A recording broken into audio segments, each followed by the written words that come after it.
Hello दोस्तों, एक बार फिर से आप सबका अपने YouTube चैनल पर स्वागत है।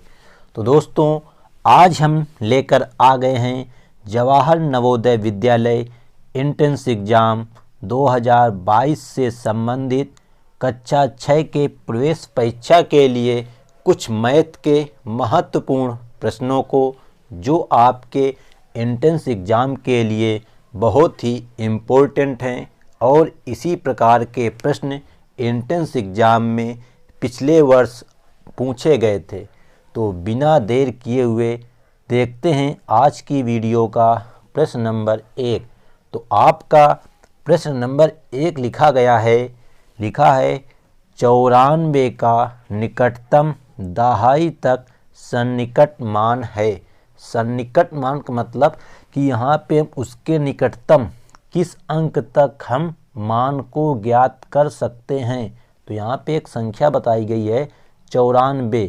तो 94 का निकटतम और कहाँ तक निकालना है, दाही तक, मतलब दाही के स्थान तक निकटतम मान निकालना है। तो यहाँ पे लिखा है 94। अब हमको दाही का अंक तो यहाँ पे 9 है, तो हमको 9 पर फोकस कम करना है। उससे पहले हमको इकाई के अंक पर फोकस करना है, जो कि वहाँ लिखा है 4। अब देखो यहाँ पर हमसे दाही कहा गया है, इसलिए हम इकाई के अंक को देख रहे हैं। यही मान लो कोई सैकड़े तक की संख्या होती तो सैकड़ा कहता, तो हम दाही को देखते, ये ध्यान रखना। तो यहाँ पे हम इकाई के अंक को देखेंगे। तो यदि हमारा इकाई का अंक 5 से कम है, 5 से कम है, तो मतलब ये लाइन तुम्हारे जो है ये जीरो में चेंज हो जाएगा, मतलब जो 4 है वो जीरो की तरफ चला जाएगा। यदि जो इकाई का अंक 5 से बड़ा है, मान लो यहाँ 6 लिखा होता, तो ये तुम्हारा अगले स्टेप में पड़ जाता जाकर, मतलब ऊपर जाता। समझ रहे हो ना, ऊपर का मतलब 94 के बाद क्या आता, 100 आता। तो यहाँ पे जो तुम्हारा 4 लिखा गया है वो क्या है, 5 से कम है। तो जो इसका सन्निकट मान आएगा वो तुम्हारा आएगा 90, क्योंकि इकाई का अंक जो 4 है वो तुम्हारा 5 से कम है, तो 4 नीचे की ओर आएगा, मतलब 4 घट जाएगा 94 में, तो ये कितना हो जाएगा 90। तो इसका जो सन्निकट मान आएगा वो आएगा 90, जो ऑप्शन नंबर बी में लिखा गया है 90।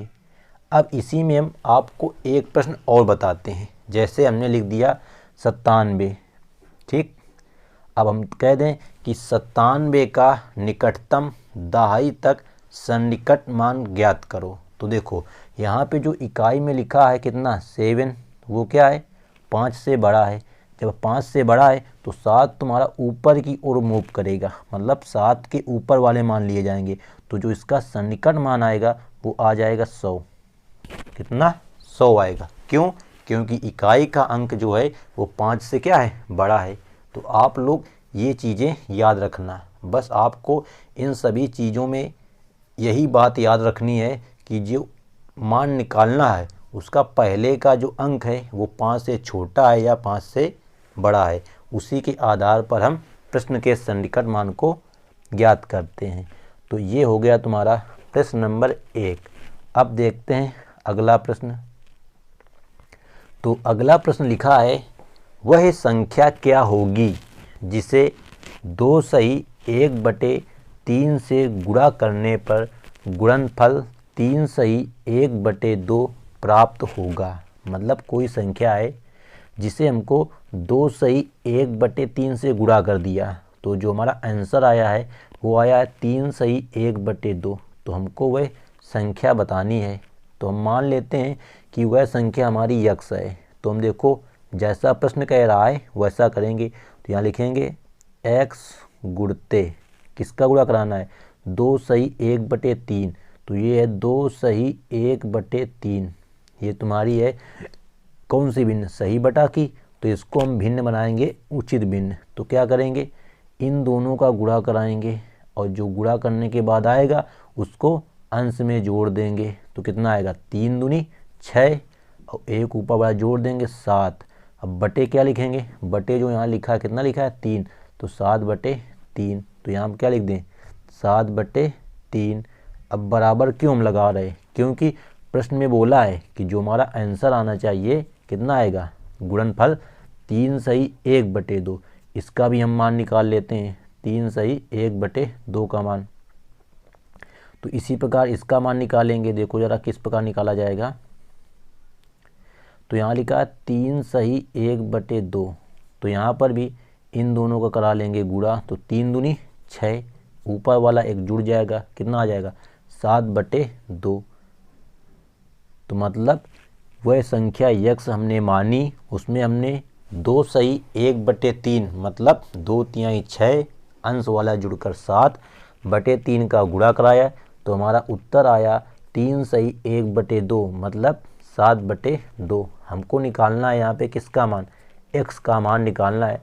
तो ध्यान से देखो, तो यहाँ से तुम्हारा 7 से 7 कैंसिल हो गया, तो यहाँ बचा x गुणते यहाँ कैंसिल होगा, तो 1/3 बराबर यहाँ कैंसिल होगा, तो 1/2। हमको निकालना है x का मान, तो यहाँ से आएगा x बराबर, अब 3 x 7 में भाग में है तो उधर जाएगा गुणा में, मतलब हो जाएगा 3/2। तो जो हमारा x का मान आएगा वो आएगा 3/2। तो देख लो दिए गए किस विकल्प में लिखा गया है 3/2। तो एक ऐसा विकल्प दिख रहा है ऑप्शन नंबर ए, जहाँ पे दिख रहा होगा 3/2। तो मतलब वह संख्या क्या है, 3/2 है, जिसमें हम 2 सही 1/3 का गुणा करेंगे तो हमारा गुणनफल आएगा 3 सही 1/2। तो जैसा प्रश्न कह रहा था उसी प्रकार आपको हल करना है और आपका जो उत्तर आएगा वो निकल के आ जाएगा। ठीक, अब देखते हैं प्रश्न नंबर 3।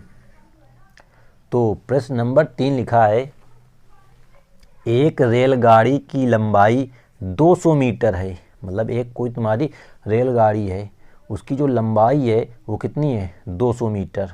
ठीक, इसमें तुम्हारे ये डिब्बे हो गए मान लो ये, तो ये तुम्हारी पूरी लंबाई है, इसकी लंबाई कितनी है 200 मीटर, ये पूरी लंबी तुम्हारी 200 मीटर लंबी रेलगाड़ी। ठीक, यदि गाड़ी की चाल 60 किलोमीटर प्रति घंटा हो, मतलब जो तुम्हारी रेलगाड़ी जो चल रही है उसकी चाल दी है 60 किलोमीटर प्रति घंटा, तो कितने समय में वह एक पोल को पार कर जाएगी। पोल का मतलब खंबा, जो तुम्हारे रेलवे लाइन के किनारे बिछे होते हैं, खंबे खड़े होते हैं, उसको पार करने में उसे कितना समय लगेगा। तो देखो जरा हम किस प्रकार हल करेंगे। ठीक, तो यहाँ पे रेलगाड़ी की लंबाई किसका काम करेगी, दूरी का, तो दूरी को हम दिखाते हैं d से। ठीक, तो यहाँ तुम्हारा d का मान आ जाएगा 200 मीटर। इसके बाद में यहाँ चाल दी गई है, चाल को हम दिखाते हैं किससे, v से, तो v बराबर दिया गया है 60।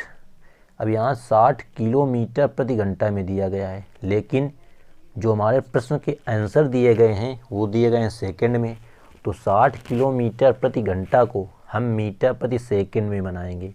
तो देखो हम क्या करेंगे, 60 गुणते, अब मीटर प्रति सेकंड हमको बनाना है। ठीक, तो मीटर प्रति सेकंड बनाने के लिए क्या करेंगे, 1 किलोमीटर में 1000 मीटर होते हैं और बटे 3600 कर देंगे, तो मतलब जो हम गुणा कराएंगे उसमें किसका कराएंगे 5/18 का। तो आप लोगों को ये सीधा सीधा याद रखना है कि जब आपकी चाल किलोमीटर प्रति घंटा में दी गई हो और उसको बनाना हो मीटर प्रति सेकंड में, तो जो मान किलोमीटर प्रति घंटा में हो उसमें हम 5/18 का गुणा कर देंगे, तो जो हमारी चाल होगी वो मीटर प्रति सेकंड में निकल के आ जाएगी। अब देखो हम क्या करेंगे, इसको सिंपल कर लेंगे, तो 6 से काटेंगे इसको, तो 6 त्रिका 18 और 6 द्यामा 60, तो ऊपर बचा 10 और 5, तो 10 बचे 50/3, मतलब जो चाल हमारी आई वो आई 50/3 मीटर प्रति सेकंड। तो इसको हम लिख लेंगे, चाल को दिखाते हैं v से, 50/3 मीटर प्रति सेकंड। हमसे प्रश्न में पूछा गया है समय, कितने समय में, तो समय बराबर हमारा सूत्र होता है दूरी बटे चाल, तो दूरी d/4v। इसको हम हल करेंगे, दूरी है 200 बटे चाल है 50/3, जो 50/3 है ये है 50/3, तो 3 तुम्हारा चला जाएगा ऊपर 200 के साथ में। ठीक, तो इसको हम लिख देंगे 200 गुणते 3 पूरे 1/50। 1 जीरो से 1 जीरो कट जाएगा, 5 से काट देंगे 20 को, 5 चौको 20, तो कितना बचा 4 गुणते 3, तो 4 3 कितना होगा 12 सेकंड। तो देख लो दिए गए किस विकल्प में दिया गया है 12 सेकंड, तो ऑप्शन नंबर सी में दिख रहा है 12 सेकंड। तो इस प्रकार प्रश्न नंबर 3 हल हो जाता है कि कोई रेलगाड़ी 200 मीटर लंबी थी, चाल थी 60 किलोमीटर प्रति घंटा, तो हमने उसको मीटर प्रति सेकंड में बना लिया। फिर क्या किया, हमने सूत्र लगाया समय t बराबर दूरी d बटे चाल v, सब मान रखा दिया, तो हमारा समय का मान निकल के आ गया है 12 सेकंड, क्योंकि समय निकाला गया है। ठीक, अब देखते हैं अगला प्रश्न। तो अगला प्रश्न नंबर 4 है, लिखा है x का 10 सही 1/2% बराबर 42, तो x बराबर क्वेश्चन मार्क, मतलब आपको x की वैल्यू ज्ञात करनी है।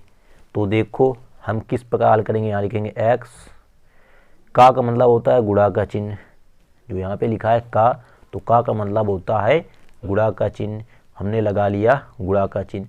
अब यहाँ पे लिखा है 10 सही 1/2 और लगा है प्रतिशत का चिन्ह, तो प्रतिशत का चिन्ह हटाएंगे तो बटे तो 100 आना है। अभी हमने बताया आपको प्रश्न नंबर इसके पहले वाले में, मतलब दूसरे में, कि इसको हम किस प्रकार हल करेंगे, इन दोनों का गुणा करा लेंगे, तो 10 दूनी 20, ऊपर वाला 1 जोड़ लेंगे, तो मतलब कितना आएगा 21/2, मतलब जहाँ लिखा है 10 सही 1/2 उसको हम लिख सकते हैं 21/2, तो हम लिख लेंगे यहाँ पे 21/2।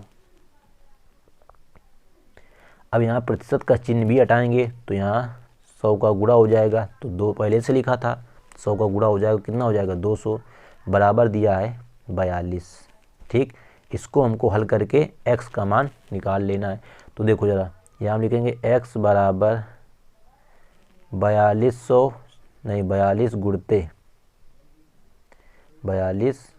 गुणते ये 200 इधर भाग में है, तो इधर जाएगा गुणा में 42 के साथ में, बटे ये 21, तो तुम्हारा गुणा में वो आएगा बटे में 21। अब 21 दूनी होता है 42, तो 21 दूनी 42 दो बार कट गया। अब ऊपर हुआ तुम्हारा 2 गुणते 200, तो 2 दूनी 400, मतलब 200 दूनी 400, मतलब जो तुम्हारा x का मान होगा वो कितना होगा 400। तो देख लो किस ऑप्शन में दिया गया है 400, तो ऑप्शन नंबर ए में दिया गया है 400। तो इस प्रकार हम प्रतिशत वाले सवालों को हल करके कोई भी दिए गए अचर x, y, z के मान को ज्ञात कर सकते हैं। ओके, यदि वीडियो अच्छी लग रही हो दोस्तों तो वीडियो को एक लाइक कर दो, और चैनल पर यदि पहली बार आए हो तो चैनल को सब्सक्राइब करके बेल आइकन को ज़रूर प्रेस कर लेना। तो अब देखते